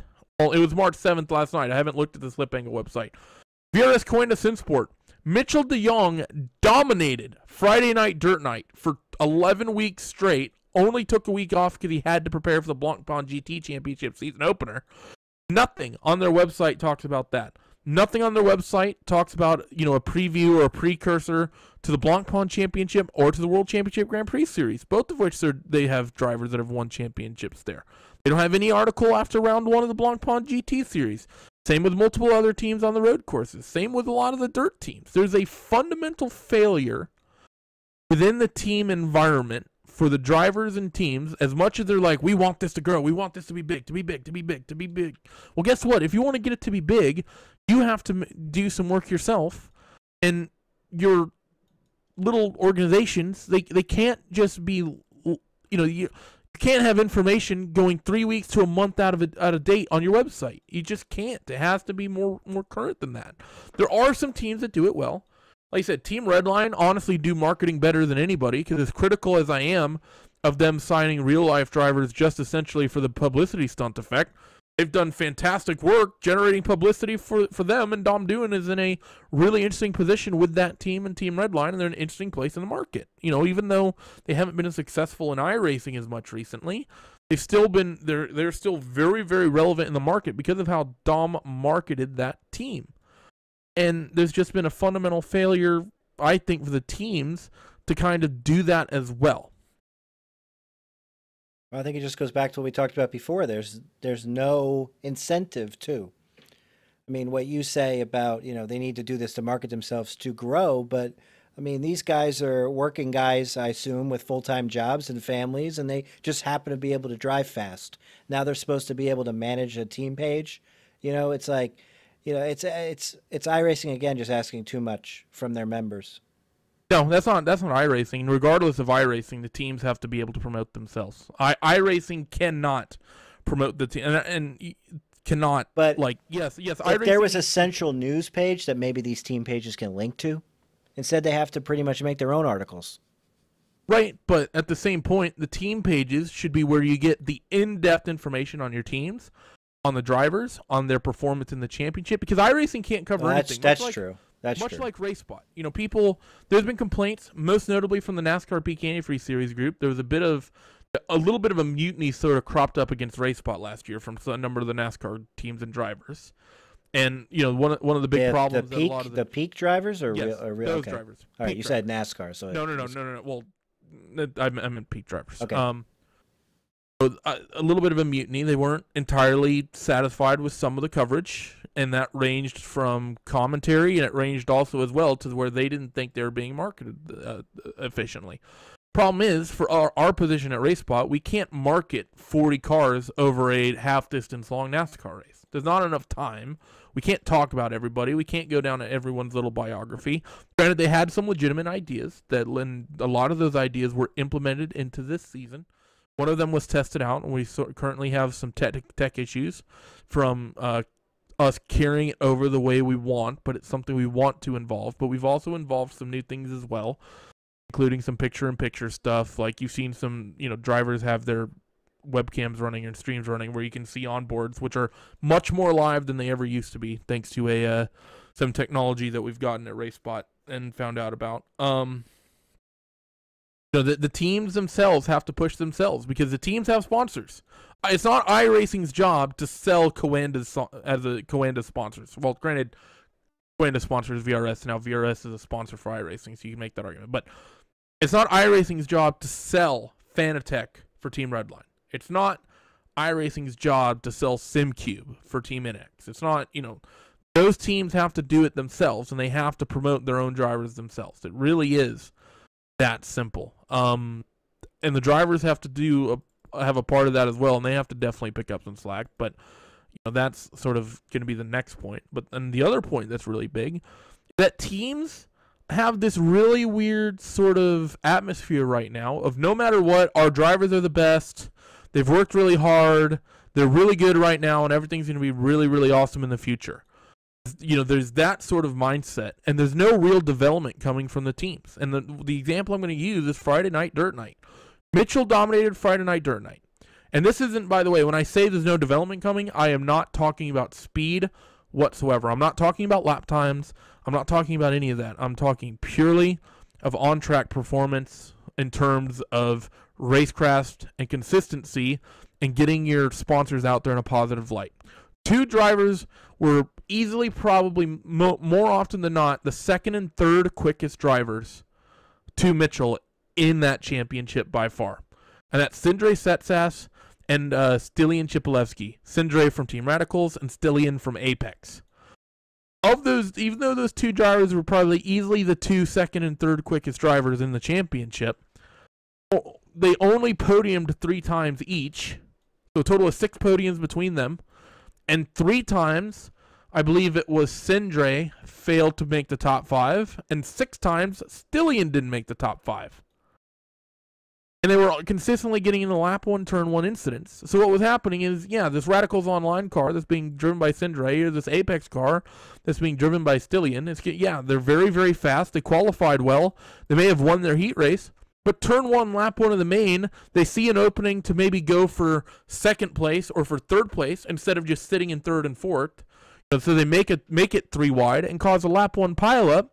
Your team's logos and your team's sponsors are now seen on the broadcast doing nothing more than causing a wreck, rather than being part of very good racing. As team managers need to recognize when their drivers are not representing their team and their team sponsors well, and there has to be a big step up from that, in my opinion. Because in my experience with team sponsors, all they do is kind of circle jerk their drivers. It's really the only way to put it. Well, I agree in general with everything you're saying.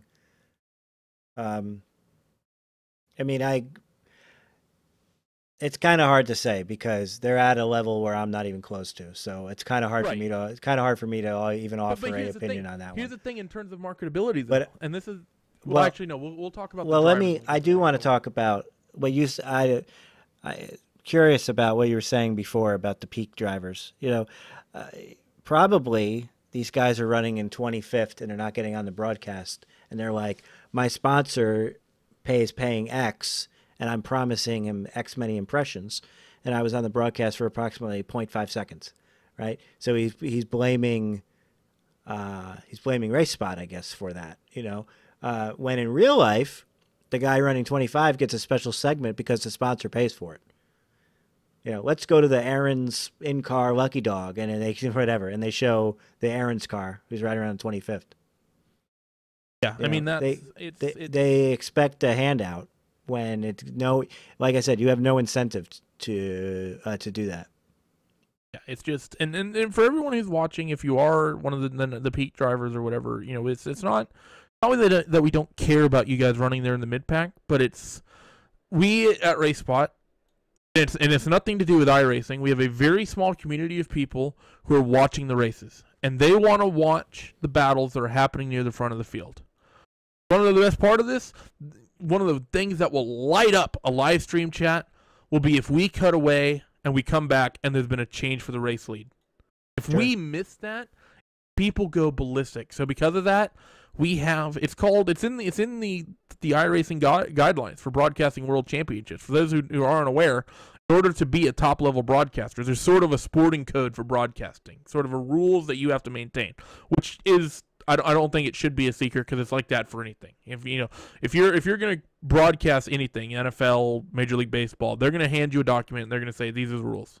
And iRacing has one as well. And one of the rules in there is called it's called this, but it's not necessarily a hard fast rule in terms of number. But it's called the 8 and up rule. And basically things that are happening so far down the field that they really don't affect the major outcome of the race. Unless it's a major incident or somehow relatable, it basically doesn't really need to be on air. If someone makes a pass for 35th, does it really need to be highlighted on the broadcast when they're fighting side by side for top fives? Short answer is no. Right. And what people don't realize is that on the relay broadcast, they will focus on the car 35 because they're paying for it. The sponsor is. They also have an extra 200 to 250 miles of race time. Of course. NASCAR, at least. A Blancpain is, pretty much real-life race distance, but we're also talking about different strategy and whatnot in those races as well, and the action's still up near the front of the field in those races. Pretty harsh. And this is even as someone who has done those sorts of races, and, I don't want to toot my own horn, but I likely have the speed to be a tail-end runner in the Blancpain GT Championship. I could probably piddle around 30th, 35th, 40th, somewhere in the depths of that championship. And I would do it if I had the opportunity, and I would not expect to be on the broadcast. No, there's a lot of cars that never made the broadcast at the mountain. Yeah, it's just the way there's just not enough time. And there's too many people, to follow everything as well. You're talking 50 teams. You're talking, like, for Blancpain. Because I've seen this in the past where people have been, I'll get messages from drivers like, why didn't you pick up on this strategy call? Like, dude, we have a director, 2 commentators, or 2 or 3 commentators, and maybe an extra 4th person running social media for the World Championships to cover 50 cars, 50 different strategies, everything coming together. You know, we're going to miss stuff. It's just simply going to happen. Now, okay, so let's talk about the drivers, where maybe I'll have a little bit more input because I actually am a driver that's focusing around marketing myself. Let me just play devil's advocate here, okay? When you're at that level, it is hard to be a entertaining streamer as well, unless you go above and beyond, okay? So we didn't talk about supersets in the last episode, which I kind of wanted to, but let's just say that Kroenke found something in the F1 setup, and I think we know that he did. I mean, it's pretty obvious, right? Well, I don't know. It wasn't him. It was likely someone. Well, yeah, okay, yeah. I'm saying honestly, if I had to guess, it's likely how they utilize the ERS and curves and whatnot. Yeah, there's something there, okay? So he has no incentive to go out there and stream him practicing for F1 because it'll give away what he's doing, right? So now that's Kroenke, that's number one. You know, the number one would probably get sponsorships anyway. I mean, if you win every single race, you should get a sponsor. Right. Right? So it's these guys who are in 30th that should really be working the above and beyond extra, okay? But those guys, there seems to be a culture now where everyone has to be on a super team. Everybody has to be on a team of 6, 7, 8 guys. So even if you're 30th place talent, you're on a team with somebody who has 8th place talent. And now you're giving away a secret that the 8th place guy is using. Right. So, I mean, I see some people on Twitch now, even though they have no, top level ability, they actually use a little screen blockers every time they go to the garage so nobody steals their setup. Yep. I mean, I can't imagine the pressure that somebody would be under. Let's just take me at New World SimSport. I was obviously the bottom tier of your New World SimSport team, okay? But I was using the New World SimSport setups. Imagine the pressure that I would have been under if I was in your race-winning GT1 set and I displayed it on stream just by normal practice, even though I was told not to. Because one of your teammates, John Hall, who built those setups. Right. But I'm just saying. Do you remember when John streamed? Yeah, I know what you mean. You do have a good point in that. So it puts these people in a box that a guy like Matt, both Matts actually, and myself don't really have. Showdown, Matt Malone just hops on Craig's Discord, gets the setup, and starts racing. So there's no secret there. Empty Box is all pre-recorded, so you never even see his setup. He's done some setup talk stuff in the past, but it's been a couple years. Right, and for me, 2013-ish was the last one. For me, I mostly run fix, so there's no setup issues there as well.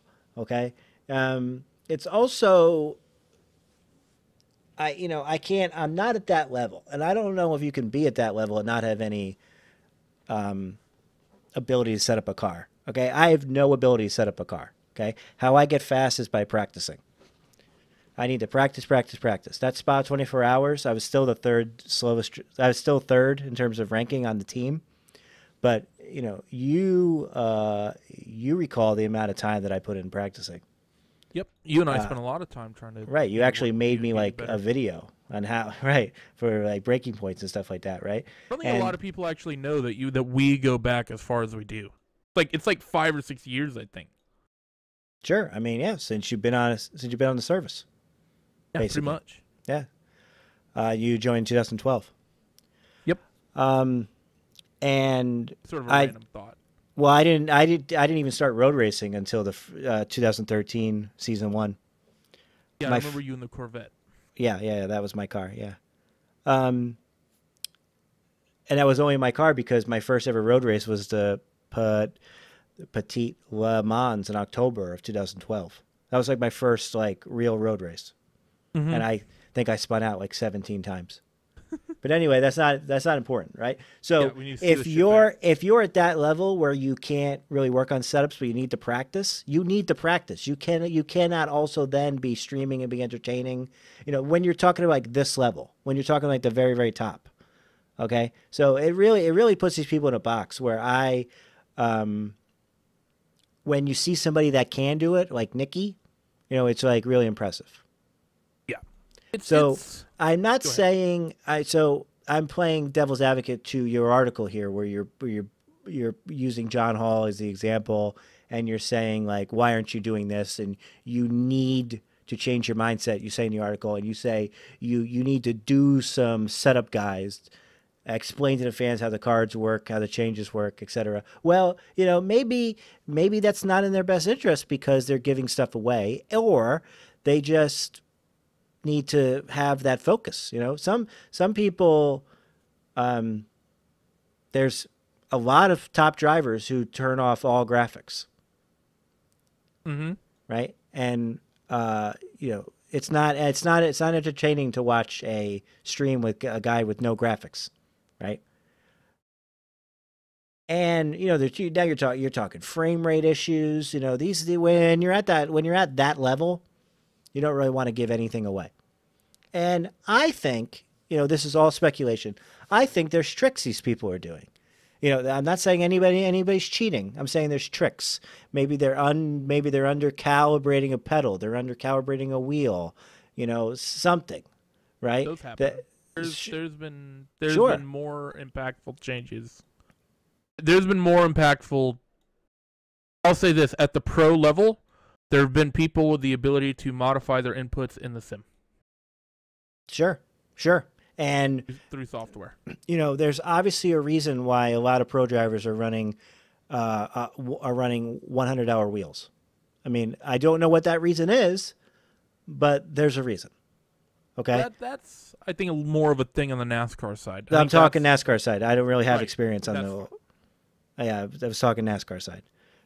There's a reason. Okay, so if they stream, they are giving that a way. So they have no incentive to do that. Okay, but they do need to be more active on social media. Yeah, I'll agree with that. I'll even, although I disagree as a whole, I will admit that drivers are sort of in a box. They sort of drivers. Yeah, they need to concentrate on being as competitive as possible. But let's really look at this. If you're trying to push yourself as a sort of as an esport athlete, the word competitor. I'm not gonna lie. I've always hated the name esport, and I've been watching the crap since like 2007.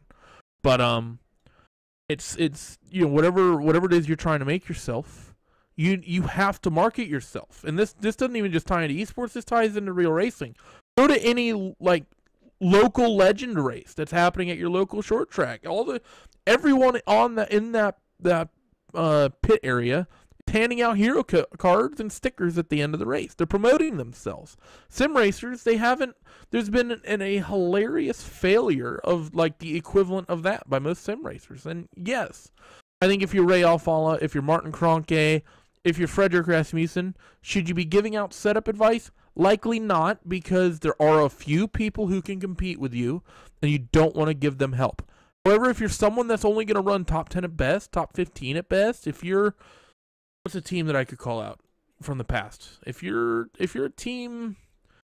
No, I can't really think of a good example off the top of my head. But if you're a team that's going to run mid-pack all season, if you're a driver that's going to run mid-pack all season, if you start doing some setup guides and start increasing your marketability and start getting people watching your content and getting people potentially tuning into the broadcasts, guess what? You don't need to drastically improve as a driver to increase your marketability and to attract some sponsors potentially. And, like I said, I mentioned John Hall in the article.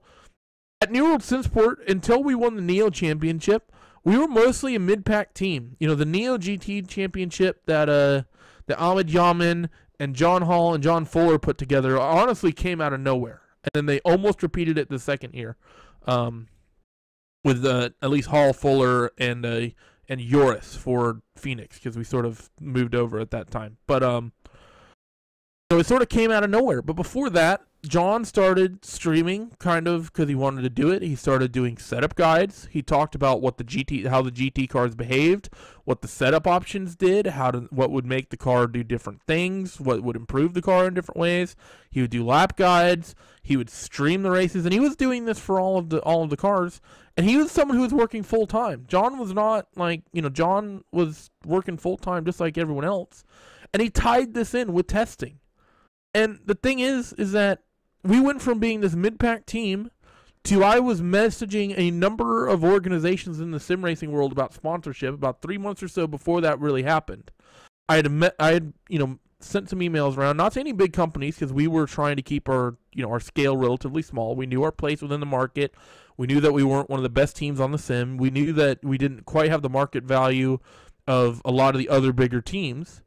But we wanted to sort of, like I said, we always run Morgan Schooley logos. If there was something small and cool from the community, I wanted to run their logos. I wanted to have a quote-unquote partnership. And I got ignored by every single company that I emailed. John starts streaming, and he starts doing some things with setup, and he starts getting a lot of notoriety, a lot of good notoriety inside of the sim racing scene with an iRacing. Suddenly he gets an email from Mark Hargett at HPP saying that they want to sponsor the team. That's going to come with a deal and basically come at a pretty heavy discount to get pedals. Now, we ended up turning it down because Mark's products at the time were really, really expensive, and even with the discount, most of us just couldn't afford it to take advantage of it. And it was sort of a step into the direction of over professionalization that we wanted to avoid. We wanted at that time to be a bit more under the radar in that respect. But John, through not much effort, well, I mean, I won't say not much effort, but through a little bit of effort and, pushing the right content and being somewhat entertaining when he was on stream, somewhat interactive with his viewers, and being open, we went from being a team that was being ignored by small sim racing startup style things to being approached by one of the biggest hardware manufacturers in sim racing right now, and even back then. And it all came off the back of John Hall, 100%. I think people greatly underappreciate the amount of effect that they can have on themselves and the marketability that they can have on their team.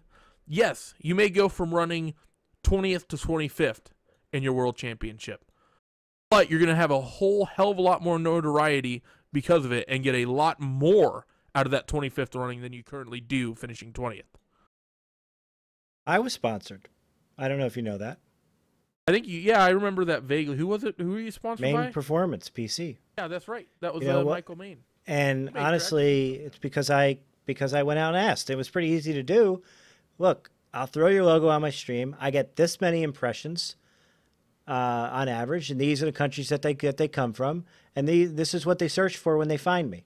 I'm right in your target audience, right? Right. So I mean, if your marketing pitch is sponsor me because I run 20th in the World Championship, that's not enough. Yeah. But there's one little thing that I'm just going to say that people like to spout out when we talk about marketing, and I mentioned this in the article of people, oh, you need to do this to grow it, you need to do this, blah, blah, blah, blah, blah. People like to hype up on streaming platforms, and a lot of people like to gripe on RaceBot for using YouTube for their streams. If YouTube is such like a dead space for viewership for sim racing content, why is Jimmy Broadbent the most popular sim racing streamer / YouTuber in the market? Yeah, I don't have an answer for that, but I'm actually trying to figure that out right now because, again, a whole other topic for a whole other show. But yep. Like we said before, it's really, really hard now to make a dent in Twitch. Yep, it really is. Okay, we're still not even on part 5. That one's kind of, I think that can be summarized sort of shortly, but I think you want to go there now, or do you have anything else you want to venture here about the drivers and marketing as a whole? We need 20 Nicky Tims. So part 5 is about the community as a whole. We'll put a 10-minute limit on this topic. Very toxic is the answer, and they do themselves no favors. And You know, I remember part of preparation for this podcast, not this episode, but starting a podcast, I went and I joined almost every single Facebook group I could find that has to do with iRacing. I've been a member of the iRacing Reddit for a long time. I've obviously been a member of the forums since the moment I joined. You know, I've lost so many work hours messing around on the forums, right? Sorry, clients. But exactly. There are, you'd be amazed at the questions that are asked on Chase Briscoe just randomly pops into the RaceBot TeamSpeak. You'd be amazed at the basic Bye, questions that are asked on these Facebook groups, right? You know, it's like, Right. hey, I'm a new member. How do I get to D? Right? Those Yep. those kind of things, right? And some people are helpful, and almost a lot of them are read the sporting code noob. You know, and Yep. if you ask that in the iRacing forums, oh my God, it would get flamed to hell. Oh yeah, it's a tough one, especially for growing the thing as an esport, because I think the average age of the iRacing community, I think, is older than most other games, and because of that, and that's not to say that, you know, esport spectators are all like 14 years old or something, but it's like there's such a sense of elitism with a lot of the community, and even, you know, we're talking about these articles while they're still coming out. Connery posted a forum thread, and I was honestly thinking about keeping that stuff off the forum, but Connery went and posted that, so I was like, okay. It's a 6-page forum thread. We're recording this on Thursday. Everyone is talking about the fact that I mentioned the fact that iRacing is expensive. And one of the big things, one of the big ideas that's getting thrown around by people is like, oh, well, it has to be expensive, otherwise we'll have these people. These people? You mean the people that could potentially come in and make your hobby potentially more popular and potentially build the viewership for real racing and bring in more money, which means more content, which means more developers, which means more content, and means more like you guys, like, I don't understand people's logic of there's such a keep out the outsiders, such a xenophobia that so many iRacers and a lot of the older guard has. That, you know, they like the fact it's expensive, which is fine. They're allowed to. But the fact that people are so downtrodden on new users and new people, or people that they don't define as optimal, and then, oh, well, I would rather not have them at all. Shouldn't your idea be to, like, bring people in and build them into the community and then make them love the product the way you do? Yeah, not everyone's going to, but why be so scared of seeing new names and new faces? I don't get it. Remember when just the fact being on Steam was going to be the end of the service? Oh yeah, I remember it was Steam. Yeah, all of the little Xbox kiddos would turn up, and, you know, the rookie series would be a cesspool. Not to, you know, because the rookie series has always been known for such clean racing before then. You know, being on Steam was going to be the thing that was going to make iRacing a thing for pure casuals. And here we are, what, 3 years later? Yeah, really. There's really no difference. Changed. Nothing. Difference at all. Nothing changed. You know, I will say, though, in terms of demographics, almost all of my viewers are 25 to 34. Yep, that's pretty much how it goes. And that's kind of... That's the sort of trend that real racing is taking right now, because honestly, a lot of real series have failed at marketing their stuff to younger audiences, and there's a number of real series that are trying to use sim racing as a means to do that through esports. I don't necessarily think they're doing it right or wrong. It's kind of hard to say, because a lot of the sims have their sort of hiccups and shortcomings, iRacing included. But I don't know. It's just such a toxic mindset that I see from so many people. And some are like, well, I don't want people who are in here running on controllers. It's like, well, I understand that this is supposed to be sim and be super hardcore, but it's not impossible to run the sim competently on a controller. You can do it. I know people that have done it. Right. You know, if YouTube is to be believed, episode 1 of the podcast has 700 views. It has more now, but at the time this was taken, okay? Well, hopefully it has more views by the time people listen to this. I meant now. Right. 702 views. Okay, not a single person under the age of 24 has clicked on it. If this is to be believed, so boy, that's so. I mean, to be into iRacing, you need to have disposable income. I mean, just look at myself. It's almost like just look at myself. I wanted to be on iRacing from the moment it was announced, but I was in law school. So I was on there playing NASCAR Racing 2003 season and NASCAR Sim Racing and ARCA Sim Racing. Because I couldn't afford iRacing. And then the day I got a job is the day I signed up for iRacing. I wanted to be on iRacing for the better part of 4 years. I remember some point in high school, I wanted to get into gaming for a while, but money was tight for us, and I was sort of born in that phase where technology was just coming in, and my family didn't have a lot of it. Got finally an Xbox and a decent internet connection in 2008, somewhere around 2009, 2010. And honestly, the sim that got me into sim racing, people are going to be floored by this. The person who is going to be commentating 5 of the 6 world championships, who's running Neo, who's tried to get in the Blancpain GT championship, who's kind of climbed up the ladder and sort of involved with all the communities now. I started sim racing on Need for Speed Shift 2. That was like the first game I started playing. I was like, this game's kind of fun. I wonder if there's like a competitive sort of league environment. And there really wasn't for Shift 2 at the time, but there was for Forza. And I went and got Forza Motorsports 3. And I started league racing in, what was that called? That was the Forza Sports Car Challenge or Championships or something. I raced there for a few years until 2012 when a couple of those guys were like, hey, we got wheels, we're going to start playing iRacing. And I did it along with them. But before I had the disposable income to get a wheel and get iRacing, I wanted to get there. So for me, to see the mindset from people of like, oh, well, I don't want people who are playing Need for Speed or Forza, it's honest. I honestly take it as a personal insult because that's where I came from.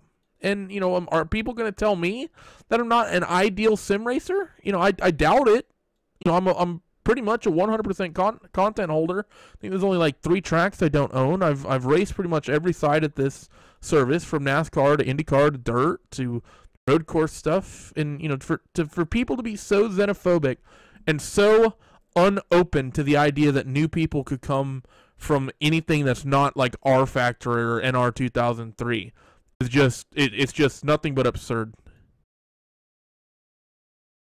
Yeah, I think that just about sums it up. So, all right, so a lot to chew over there. Definitely going to have to put some timestamps in this video. Yeah, it's a long one. Well, it's also a long article and stuff you've definitely put a lot of thought into, and credit to you for putting yourself out there. You're obviously gonna take a lot of arrows in the next couple of weeks. Yep, I'm sure I'll have some fingers pointed at me. I'm sure there'll be some questions that are raised for me. I mean, hell, like I said just a couple minutes ago, the current forum thread that Connery put up is 6 pages of people that are pissed off at me because I said the iRacing sim was expensive. Right.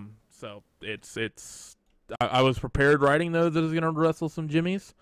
And when I wrote the Thursday article, when I called out some teams and drivers by name, I was prepared to take some heat there. But at the same time, we can't just go around, in my opinion, doing the status quo, what we've been doing since 2008, and expecting the membership to like spike for some random reason. It's not going to spike for a random reason. We're not going to see a random influx of interest from the commercial aspect and from other companies investing into the sim, especially in the World Championships, which is the entire angle of the articles, until something is done differently than it has been in the past. And that's basically what needs to happen. Right. And anybody from iRacing who was listening to this turned off a long time ago. But I just want to point out, Randy and I wouldn't be doing a podcast about iRacing if we didn't love it. And we wouldn't have a topic of the podcast about iRacing growing if we didn't love it so much that we wanted to grow. So even though this podcast might have been negative towards iRacing, our feelings towards iRacing are not negative. It's like it's almost like a brother. You don't want to see him mess up. Go look at the number of broadcasts I do and look at the viewership and tell me if you think that there's a large amount of money coming in from that. And then if someone looks at those numbers and tells me that I'm just doing this because I hate iRacing, their opinion doesn't matter to me. I put in more work into trying to build this sim than probably just about anyone else you could name. Not everybody. There's other people that have done more. But yourself and me included, I kind of have to pat my own back when it needs to be patted. It's something I used to be very bad at doing that I'm trying to work on. We've worked pretty hard at building this thing, and it's not unreasonable to have complaints, in my opinion. I don't want anybody who maybe used to be a former member or is thinking about coming back and they listen to this and they just think, oh, it's broken bullet BS. No, it's the greatest sim out there.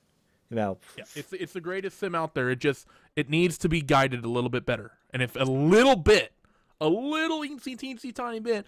By the way, keep in mind, pretty much the vast majority of my article and didn't talk about the physics pretty much at all. Little teeny tiny course correction. Oh my God, things are just amazing. Right. All right, Randy, I think there's only one thing left to say after a couple hours. That's the end of my show. Donk.